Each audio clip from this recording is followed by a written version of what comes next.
ప్రభుత్వము మొన్న ఎలక్షన్లలో అందరికీ బీద ప్రజలకు వారికి కొన్ని ప్రామిసెస్ చేయడం జరిగింది. ఫస్ట్ ప్రామిస్ ఏంటంటే మీ అందరికీ ఇందిరమ్మ ఇల్లు కట్టిస్తామని చెప్పి రాష్ట్ర ప్రభుత్వము మీ అందరికీ మాట ఇవ్వడం జరిగింది. తర్వాత ఇల్లు తర్వాత మనకు 200 యూనిట్లు కరెంటు ఫ్రీ.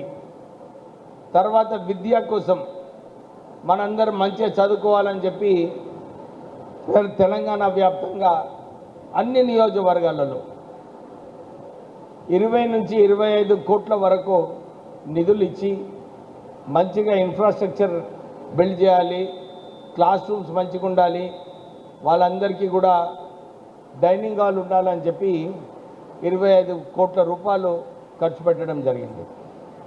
టీచర్లు భర్తీ చేసి వీళ్ళకు విద్య మంచిగా కల్పించాలని చెప్పి విద్య కూడా టీచర్లను 10,000 మందిని భర్తీ చేయడం జరిగింది. దాంతోపాటు బీద ప్రజలు మంచిగా తినాలి, వాళ్ళందరికీ సన్నబియ్యం ఇవ్వాలని చెప్పి సన్నబియ్యం కూడా ఇవ్వడం జరిగింది.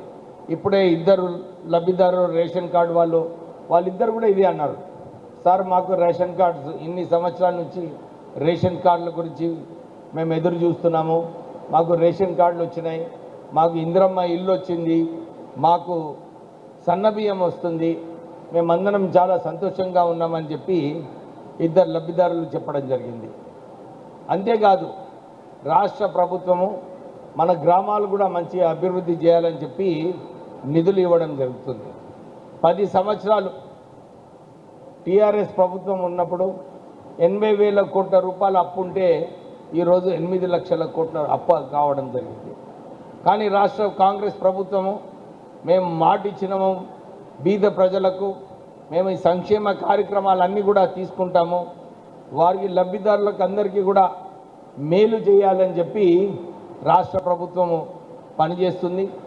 మన రేవంత్ రెడ్డి గారు కూడా క్యాబినెట్ మీటింగ్ అయిన తర్వాత అందరు మంత్రులకు ఆదేశాలు ఇచ్చారు, ఎక్కడ కూడా ఇందిరమ్మ బిల్లులు పెండింగ్ పెట్టొద్దు, బేస్మెంట్ లెవెల్ వరకు వచ్చిన వాళ్ళందరికీ కూడా ₹1,00,000 ఇమీడియట్లీ శాంక్షన్ చేయాలి, వాళ్ళ అకౌంట్లలో పంపించాలి. అందరు కూడా ఒక విషయం మళ్ళొకసారి నేను గుర్తు చేస్తున్నాను, ఎందుకంటే ఇంతమంది వచ్చిండ్రు ఇక్కడికి. ఇందిరమ్మ ఇల్లు కట్టేటప్పుడు కేవలం 640 స్క్వేర్ ఫీట్లనే కట్టాలి. ఎవరైతే ఎక్కువ కట్టి సార్ నేను ఖాళీ 15 ఫీట్లు ఎక్కువ కట్టుకున్నా నా బిల్లు చెల్లించమని చెప్పి లీడర్ల దగ్గర తిరగకండి, ఎందుకంటే లీడర్లు కూడా ఏం చేయలేరు.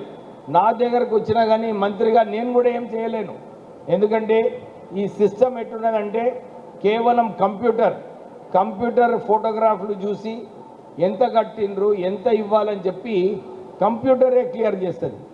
కంప్యూటర్ ఓకే అన్నప్పుడే మీ అకౌంట్లలో ₹1,00,000 పడుతుంది. సో మీరందరూ కూడా ఎవరి దగ్గర పోయేది అవసరం లేదు, ఎక్కువ కట్టకండి, స్కీమ్ ప్రకారంగానే 640 స్క్వేర్ ఫీట్లే కట్టుకుంటే బాగుంటుందని చెప్పి మీ అందరికీ ఒక సూచన. సో ఇలాంటి కార్యక్రమాలు తీసుకునేటప్పుడు మీరందరూ కూడా ప్రభుత్వంకి సహకరించండి, తొందరగా కట్టుకోవాలి. తొందరగా కట్టుకున్నప్పుడు మన బిల్లు మనకు వస్తుంది. మీరందరూ కట్టుకున్న తర్వాత ఎవరైతే నెక్స్ట్ లాట్ ఉన్నారో 3,500 వచ్చే కొత్త ఇల్లులో కూడా అందరికీ కూడా లబ్ధిదారులకు ఇల్లు ప్రొసీడింగ్స్ ఇవ్వడం జరుగుతుంది. సో మీరందరూ కూడా నిరాశ పడకండి, ఎవరికైతే ఫస్ట్ లాట్లో రాలేదో మీకు సెకండ్ లాట్లో వస్తాయి. ఇంకా ఎవరైతే కొందరు ఇల్లులు కట్టుకోవడం లేదో ఆ ఇల్లులు కూడా మీకే